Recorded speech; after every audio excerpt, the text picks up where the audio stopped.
Nature کی دیر رات بنگلور کے شانتی نگر بس اسٹینڈ کے قریب پیش آئے دلخراش سڑک حادثے میں بھٹکل کے میاں بیوی موقع پر ہی جاں بحق ہوئے، جبکہ دو دیگر بائک سوار شدید زخمی ہوئے ہیں۔ افسوسناک امر یہ ہے کہ حادثہ ایک ایسی ایمبولینس کے بعد پیش آیا جو سگنل توڑ کر تیز رفتاری سے گزری، حالانکہ مقامی لوگوں کے مطابق اس میں کوئی مریض موجود نہیں تھا۔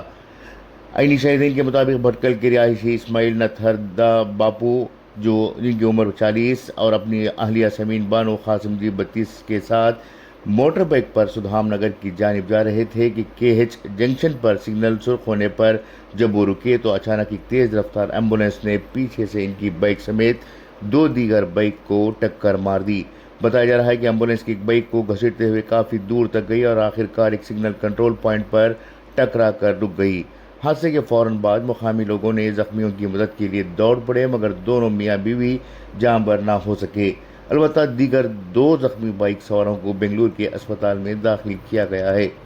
حادثے کی اطلاع ملتے ہی علاقے میں غم و غصے کی لہر دوڑ گئی۔ مقامی عوام نے جائے وقوع پر احتجاج کرتے ہوئے کہا کہ ایمبولینس کا کام لوگوں کی جان بچانا ہے، مگر حالیہ دنوں میں بعض ڈرائیوروں کی لاپرواہی سے عوام کی زندگیاں خطرے میں پڑ رہی ہیں۔ ایک اور عینی شاہد نے سوال کیا کہ اگر ایمبولینس میں مریض موجود ہی نہیں تھا تو اسے سگنل توڑنے اور اتنی تیز رفتاری سے آنے کی کیا ضرورت تھی۔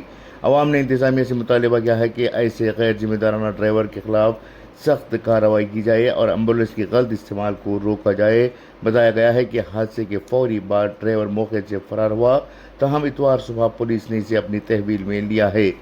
مرحوم اسماعیل اور سمین بانو کا تعلق بھٹکل سے ہے۔ اسماعیل مسقط کالونی کی رہائشی اور کپڑوں کے کاروبار سے وابستہ تھے، جبکہ سمین بانو کا تعلق بندر روڈ سے تھا۔ دونوں کی شادی تقریباً 12 سال قبل ہوئی تھی اور پچھلے 9 سال سے بنگلور کے BTM لے آؤٹ میں مقیم تھے۔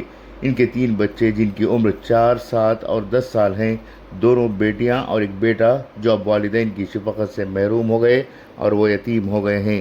دونوں میاں بیوی کی لاشوں کو پوسٹ مارٹم کے بعد بنگلور سے بھٹکل لایا گیا ہے۔ بیورو رپورٹ، انقلاب نیوز، بنگلورو۔